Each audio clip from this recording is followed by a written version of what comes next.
wanna go day drinking, rage at you. You know just what I'm thinking. Let's go. Hi, I'm Bo. Hi, I'm Terrence. And this is VanderSports, your one-stop pod for all things reality TV and sports. Lots of sports this week. Lots of champions. What's going on? Well, a lot of seasons just ended. The NHL's over.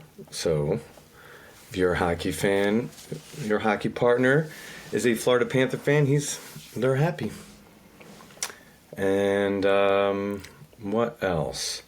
Then the NBA, which that just crowned its champion. New time, OKC Thunder. One of the few teams that don't end in S. Can you name any others? One Thunder. Hold on. The Sun. Oh, yeah, I guess the WNBA teams, have a lot. Oh, wait, that's WNBA teams have a lot. I didn't realize that was a WNBA team. They do have a lot. This was an older question from my youth. For some reason, I can't think of literally any basketball team right now. I'm horrible on the spot. Everything I'm thinking of has an S at the end. Yeah, because I have Miami Heat. I was just about to say that. Tampa Bay Lightning, which is a hockey team. And there's a few others out there. Why all of a sudden do I know the Memphis Grizzlies so well? I don't know. I've never thought about the Grizzlies a day in my freaking life, and now that's all I can think of. Yeah. Well, so Thunder new champs, and when the NBA season ends, it really just begins because you had trades galore going off in the finals. Desmond Bain, your Grizzly, traded to the Magic. Oh, okay. Magic. Orlando Magic. Another team. Okay. I knew Florida had three. Isn't that weird? Florida had 3 teams. 3 teams, no S's. Yeah. And what happened? Oh, and then Kevin Durant got traded from Phoenix to Houston, which was crazy. And there was another trade, Porzingis, a 3-way trade. Oh, no, hold on. 2 trades with the Celtics. Traded Drew Holiday out to Portland, back to Portland, which was weird because they traded Drew Holiday to Boston. And then they traded Porzingis to Atlanta. And there's So people are just like moving the all nets over all the over. world. This is what happens at the end of the season in the NBA. Like as soon as the season ends, the off season goes crazy, and then you have the draft tonight. So what happens in the NBA draft? So I didn't watch, but I have watched the NFL drafts, and like it's a big to-do. People are sitting there, moms, girlfriends, everybody's cheering as they get chosen. What happens in an NBA draft? The same thing. Oh, yeah. It's not. But are these kids getting drafted like out of college? You'll get drafted from college to... Yeah, so they're, the rule is they have to be 1 year removed from their high school graduation date, I think. So I remember this with Kobe. So Kobe was one of the... Well, LeBron was the last one out of high school. That's when they changed it. Because there was a lot of high school kids that flamed out really quickly. But there was also a lot of really good ones like Kevin Garnett, Tracy McGrady, Kobe, and LeBron. All were very good, but they're the few and far. But so yeah, you have teams drafting. They had the whole lottery. Remember the Sixers got the 3rd pick, surprisingly, from the 6th. The Dallas Maverick. Remember that whole conspiracy? Remember? With the room, the private room in the back, right? With the bingo. Yep. Yes, I do remember this. And Dallas, after the whole Luka thing, gets the number 1 pick. So they're getting Cooper Flagg, who's the Duke player. Yeah. No. And then, it's San Antonio gets the 2nd pick, which was crazy too, because they have Wemby. So they're probably going after Dylan Harper, but there's a little wavering there. And then the draft really begins with the Sixers and what they do. And then they're on out. Is it all televised? You can watch it? Yep, it's televised. The NFL is so good at what they do at making... They make it a show. Yeah, making a TV product. Yeah. And, we have the NBA draft tonight and tomorrow. The NHL draft on Friday. But, yeah, it's just weird. I feel like the NBA draft is Well, when I was a kid, loved it. I could name like all the 90s number one picks for like the longest time. But then when players, they're one and done, you don't follow them in college anymore. It's definitely a global game, so you see a lot more European players. And I feel like the draft has just died a little bit in the NBA. Like, I don't even remember who was the number one pick last year. No, do I? I don't know. They need to do... I'm going to watch a little bit of it tonight. But I feel like if they want to add more... Like, I love cheerleaders. Bring the Miami Heat girls. Let them do a big number. Let Taylor Swift come out, sing the national anthem, and, like, make national it... anthem? Yeah, like, make it a show. Yeah. Like, put on, like, a production so that people want to, like, watch. Yeah. Yeah. I just... You need a stage manager. I don't know why. And I don't know how... Yeah, I don't know why the... Yeah. For some reason, do you know... Like, when we talk about Kobe, do you know who Kobe took to prom? Yeah, Brandy. You do remember that? Yes, I do. I remember that in real time. They were a magical couple. Yes, I remember that. A magical faux couple. I don't think they ever actually dated. Yeah, no. I don't think they dated. Yeah. Okay, so NBA draft. And... And so then, like, the champion goes last. So who's They'll the pick champion? Oh, no. The OKC. The Thunder. Well, and let me tell you. I don't know if I've done this before, but they stunk for years. They tanked. And when the Sixers did it, it was a fucking problem.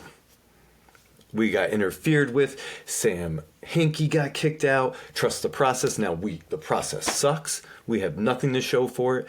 Terrible drafting. But then, the Thunder have like 13 picks in the next 2 drafts. And they have the youngest championship team ever. And they're just set up. And they were allowed to tank and be crappy. And they did make really good trades. They're really nothing like it. It's just a pain. I'm just jealous. I'm really jealous. Sam Presti's a really good GM. The Thunder was the best team throughout the season. And they won the championship. On a little Tyrese Halliburton asterisk with him. Yes, of course, the first 7 minutes of the game he's down. Yeah, that was a bummer. I've been to Oklahoma City twice. I've got a really good girlfriend who lives there. Oh, nice. She takes me to this tiny little dive bar that she knows I love. Oh, God, what's it called? It's called, like, High Noon or something like that. It's super cute. It's Christmas lights everywhere. And then they have a special called the Lunchbox, and it's a PBR and a shot of whiskey. Mm-hmm. And they also have a Coyote Ugly where I went and danced on the bar with my girlfriends one night. That's what I know about Oklahoma City. That's what you do at Coyote Ugly. That is what you do at Coyote Ugly. Yep. In 2000 and whatever year that was. Mm-hmm. Yes. Tyrese Halliburton. Yeah, that was He's sad. not going to be dancing on any bars anytime soon. No, he's gassy. No, he's definitely gassy. It broke my heart. I text you when I watched this, but watching his injury happen, I watched it probably 100 times. I was like grotesquely mesmerized because even though you hear about an Achilles tear, you know what that is kind of, to watch it happen, oh my God. I hate that. I hated seeing that injury. So I watched it 100 times. And then, like, just his emotion, the pain, like, physically and emotionally. Ugh, it's terrible. Yeah, it was tough to see. You hate to see it. Yeah. I mean, they were up by 1 at halftime. Oh my God. Crazy. And so now he's down for an indeterminate amount of time. Definitely. I mean, happening in the last possible game of the season doesn't help. But yeah, I mean, he's gonna miss all of next year probably. Oh my God! And he's young. How old is he? 25, maybe. Oh man, he's super young. I mean, Jason Tatum, he's young. He tore his Achilles in the playoffs. Talk about this conspiracy. It's not a conspiracy. Isn't there a conspiracy? You told me with the zeros. I know. I just think, is that like some magic or omen? Like, yeah, witchy stuff. So Jason Tatum, Dame Lillard, and Tyrese Halliburton all were 0. And they all tore their Achilles this playoffs. Yeah, I think that's... Which is a crazy, not that common of a injury, which it's becoming more so, but it used to not be. I feel like when Kobe did it, it was like this crazy, like, holy crap. Yeah. And then now it's like you have 3-in-1 playoffs. It's crazy. That's really wild. It's wild to me, too. Like, I was reading about it and how they know that this first injury, like a calf strain, play through it can lead to an Achilles tear. Mm-hmm. And they kind of just keep pushing people out. And people want to still play. Like, I can play through a calf strain. Yeah, play through a calf strain. I think Tyrese knew if he's going to get hurt, it's going to be Achilles. Mm-hmm. I think you saw him say it happened because that was the risk he was playing with. And I think a lot of people with Game 7, you're not going to skip that. Yeah. Yeah. So, right. I mean, mid-season, you sit a couple out. Yeah. And take heal. a couple weeks and heal. Yeah. Game 7. Did you see his statement that he made from his hospital bed? Oh, and he was... No. I'll find it. And he's such just a cute little baby. I mean, I think this is where and I've said this so many times before, like, this is where I, like, start to care about sports, is, like, the people behind it and, like, what they go through. So he said, I don't know how to explain it other than shock. Words cannot express the pain of this letdown. The frustration is unfathomable. I've worked my whole life to get to this moment, and this is how it ends. It makes no sense. Ugh. He said, now that I've gotten surgery, I wish I could count the number of times people will tell me I'm going to come back stronger. What a cliche. This shit sucks. My foot feels like dead weight, fam. But what's hurting most, I think, is my mind. I feel like I'm rambling, but I know this is something I'll look back on when I'm through this as something I'm proud I fought through. It feels good to let this shit out without y'all seeing the kid ugly cry. Oh, God. So all of a sudden, now I'm a huge Tyrese Halliburton fan. Oh, and just rooting for him to come back. I was begging the Sixers to trade for him with Ben Simmons. Like, I hated the James. I'm like, no, give him when he was a King. I'm like, please. He's the guy on the Olympic squad who didn't play and, like, took a picture with the golden medal. It's like, he makes fun of himself. Like, I'm the kid who didn't do any work but still got an A in the group project type thing. Yes, I remember you talking about him. He's adorable. Oh, yeah. Yeah, he's a good player. He's a baller. Yeah. Well. So, speedy recovery. I hope you do come back. I hope he does, too. Yeah, you're good for the sport. Someone who's also good for the sport, but a little more controversial. In the same state. Oh. You like that segue? I do like that segue. Yes. One Miss CC. CC. Yeah. Chris Corner. No. Caitlin Clark. Caitlin Clark, yeah. So she has an enforcer. Sophie Cunningham. Couldn't remember her name. We've had some interesting conversations this week around Caitlin Clark, and I don't even really know how to dig into it, right? So I saw the footage of her getting poked in the eye. It looked like this. It looked like bullying. Poked in the eye, push down. And then her homegirl was like, not on my watch. And so then she went after one of the other team's players. And so I watched that. I watched a lot of people's, like, commentary about it. And then Sophie Cunningham had this press conference afterward. And she was like, I see people go for her because she's the best. I'm not going to let that happen.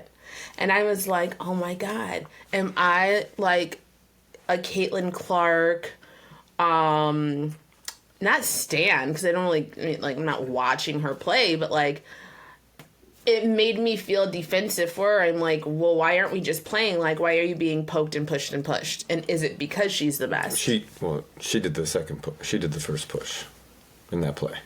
She got poked. There was a whistle. She turned around, pushed, Sheldon, pushed her. Then Mabry She came up and chested her. She didn't, no full extension. There was no arm extension on the. She said it with her chest. Mm-hmm. And look, did Caitlin Clark flop or not? Look, we can argue about that. I don't care. This is a game of basketball. That's all basketball. And Sophie Cunningham, waiting for a whole half at the very end to tackle someone and like bring him down to the court. Was it aggressive? Yeah, it's aggressive. So she got ejected for 46 seconds. Yeah. So, basketball. Keep it moving. My problem is Caitlin Clark doesn't get to have special treatment. That's all. But who else is getting poked in the eye? Everyone. Like, in the NBA, everyone. And you know how many people get pushed? Everyone. Yeah. So, sorry. Yeah, you came in hot. You came in, you're the best shooter, and like off of 2 years in the NCAA, didn't win anything. You came in, and you came in strong. You had a really bad team, first-year team, got a lot of good money. You made a team around you. You guys look really good, even though you just got beat by the Aces. You look really good. You're a title contender. They're going for the Commissioner's Cup against the Lynx in July 1st. So you're a really good player. Why do you need special treatment? I guess, why do you think that clip went so... Because everything around her does. Yeah. Because of her fans and because she's great content. Because of the polarization. Well, it certainly worked on me.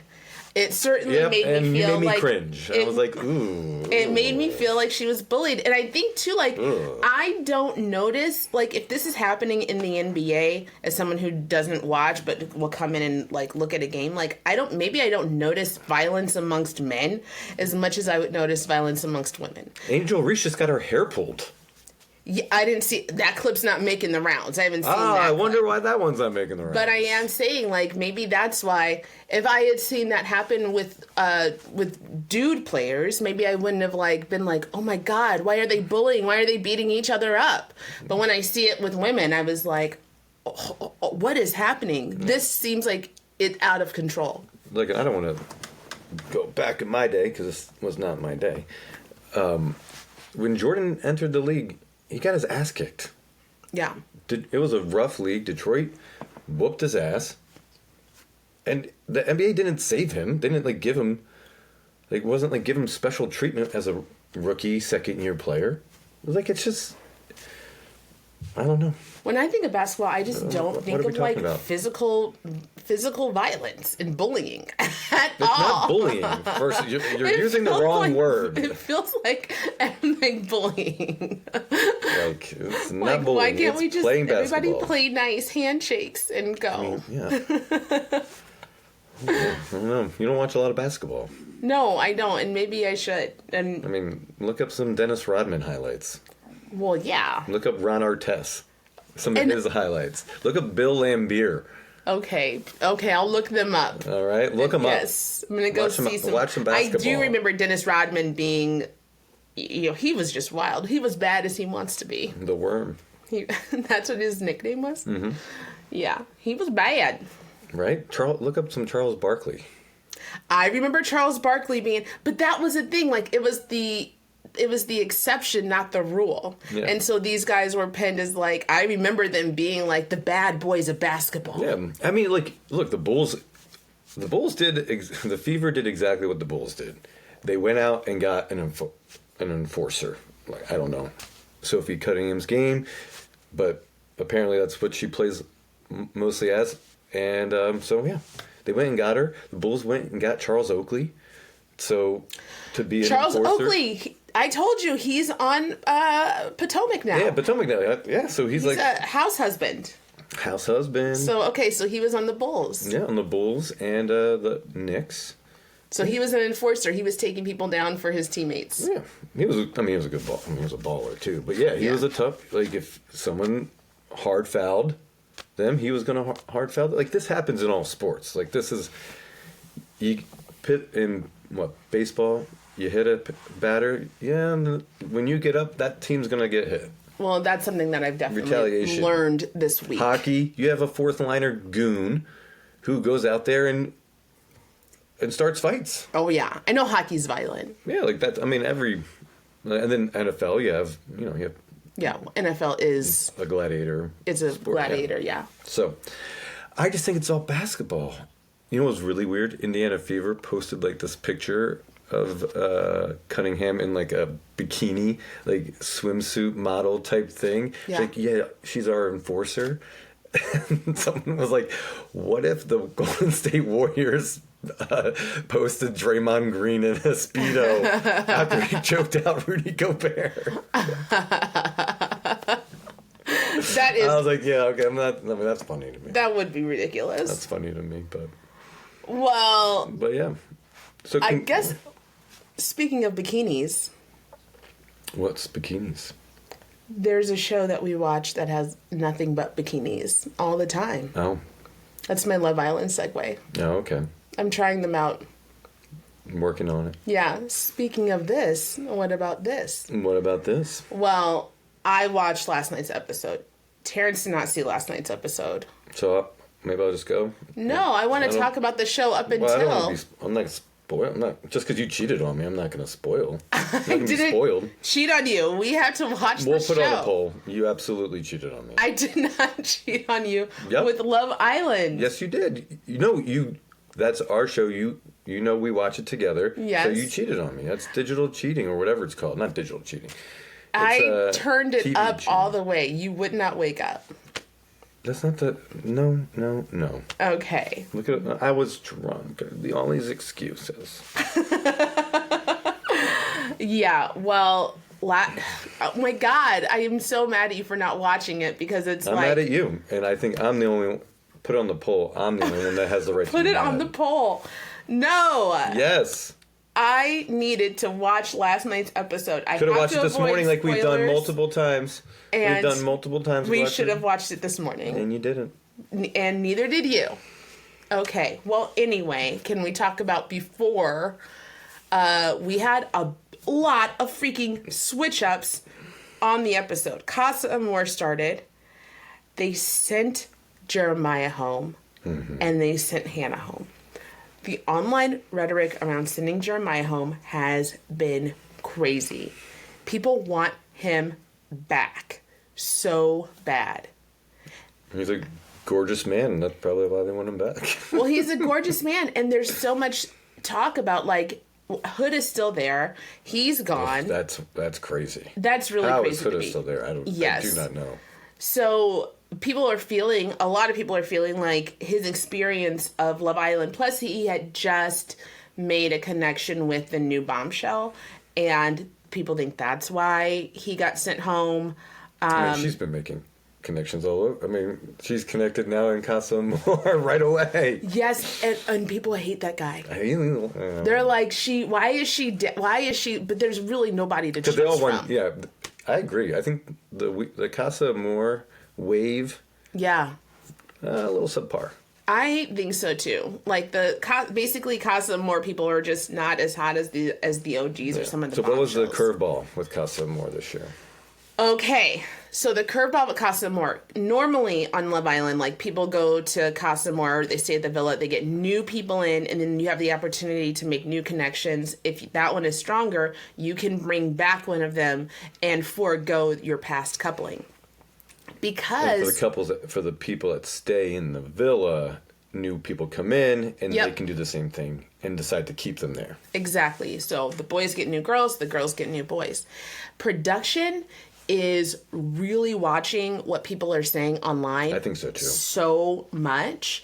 It's good. And they're filming like in real time. So the people who are still in the villa, they're in the villa right now. There's so much speculation about Ace and Shelley having known each other before this started. Much more than they alluded to. Much more. Yes, they said, oh, wait, I know you from the past. But now there's speculation that they're actually a couple who had this plan. If we both get on, we're going to pretend that we aren't a couple and take it to the end, right? And there's evidence to support Yeah, this. but isn't that crazy? I think to both get on.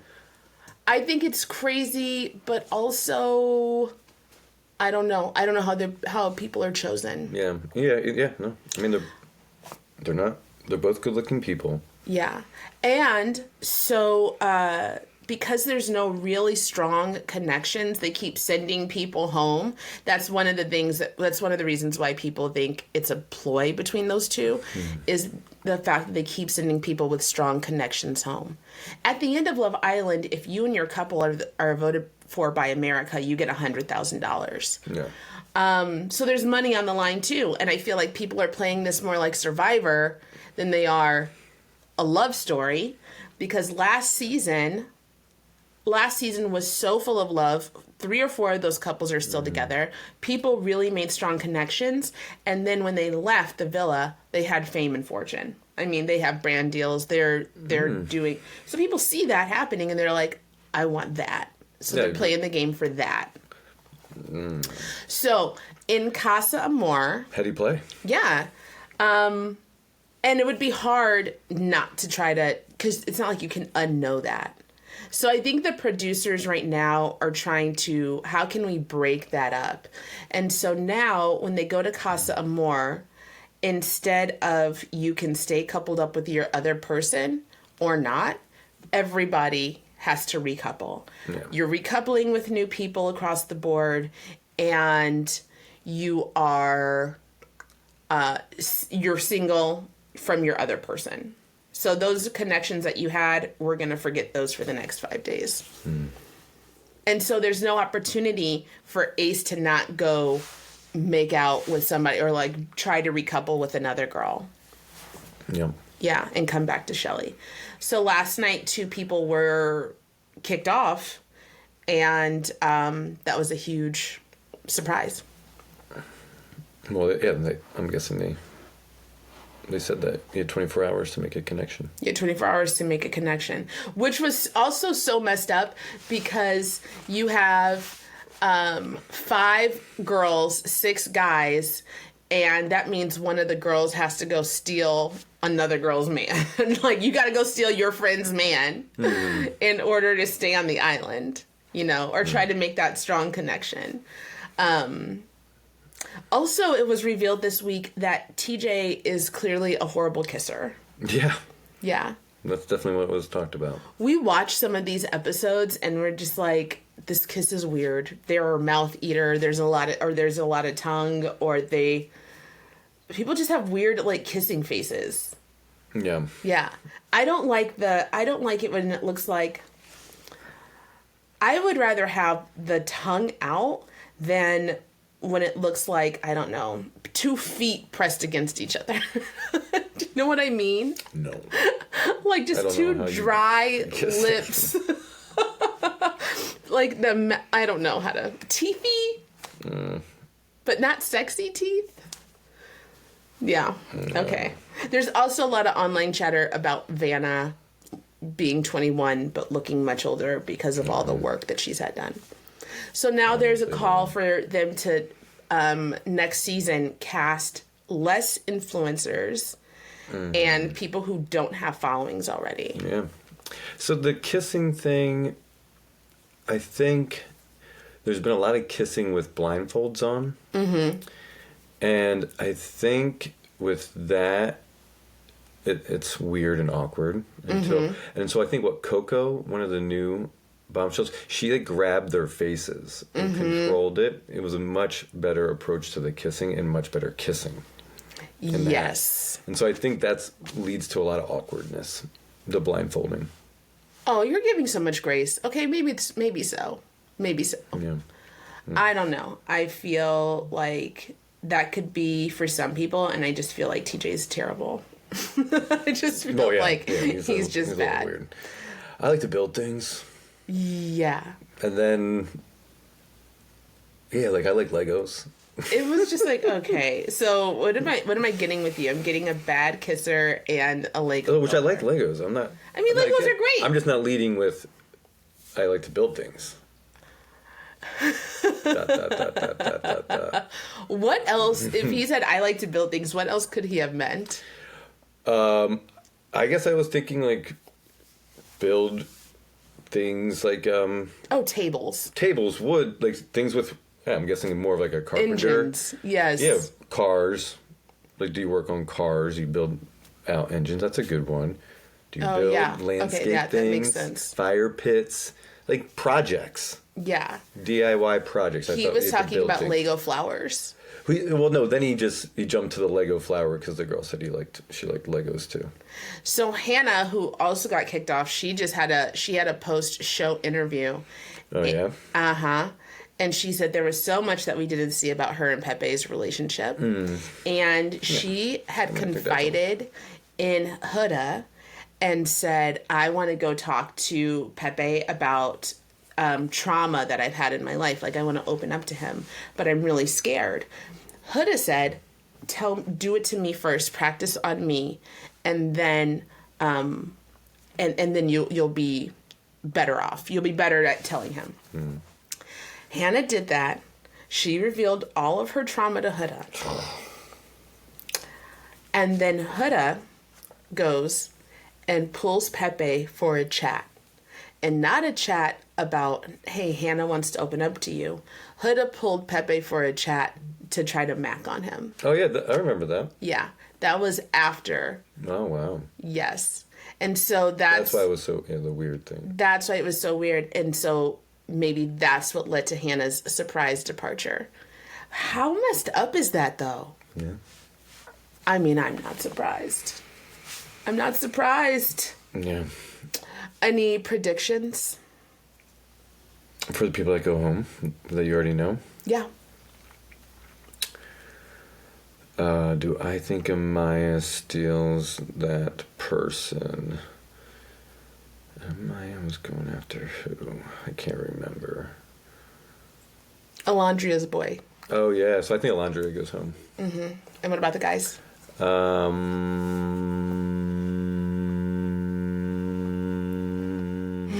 I think TJ goes home. Okay, TJ and Alondria. I love it. Yeah. I love it. Okay, we have a live show coming up July 18th. July 18th at Hurrdat in La Vista. Yes, the Sports Bar and Grill, and we have a special guest. John Carroll from season 5 of Survivor is joining us live. Heck yeah. Super excited, John. Thank you. Yeah, we're stoked for this conversation. We're going to be talking about behind the scenes Survivor stuff. What do you think of Survivor 50? Would you ever do the show again? Oh, yeah. And good questions. And he's a fantasy football guy. Yes, which is going to be really fun. And if you have any questions for John or for Survivor, you should send them to us on our Instagram page, and we can ask John questions live on the air. Yeah. Him and his partner also have the largest amount of San Clemente goats in the nation, right here in Nebraska. Congratulations. They've got the big horned, like their horns go like that. It's cool. Goats with horns. We also did our very first trivia night at Set the Bar last Tuesday. Last Tuesday, yeah. Wow, that went fast. Yeah. It was great. It was really fun. It was a good turnout. And one of the grand prizes is you get a shout out on the air. And so our winner, who won by a significant amount, they sent us a shout out, which I'm going to find right now. I don't want to have that. Yeah, I have it in our thing. So trivia night, it's 4 rounds. We do reality TV stuff. We do sports stuff. And you can win prizes. You can win money off your tab. And it's a good time. Yeah. And questions about love and basketball. That was a fun question. Oh, yeah, it was. It was. Where did Quincy and Monica go to college? Bonus point if you can name the high school. I was really surprised by all of the people who... We had a good amount of people that came out. Yeah, and really knowledgeable people, too. So our first winner of our first Set the Bar trivia night was Allison and Rachel. Woo! RNA was their team name, and they want to shout out Allison and Rachel. There you go. They want to shout out Set the Bar, which is an amazing space that supports women's sports and brings an inclusive environment to Omaha. We love Set the Bar. Great place. Think they have a great team over there, really good food. And so we'll be there July 15th for our next trivia night. July 15th. Yeah. The Ides of July. We got a lot of stuff going on that week. Mm-hmm. It's going to be a good week. And we leave for camping the next day. Oh, my God. Camping with 15 children. We don't know about that. But something like that. It's something like that. I'm ready. Yeah. I'm ready. I will be ready. Okay. Well, I love you, and I'm sorry I cheated on you. we'll see about that. Have a good one, y'all. Bye.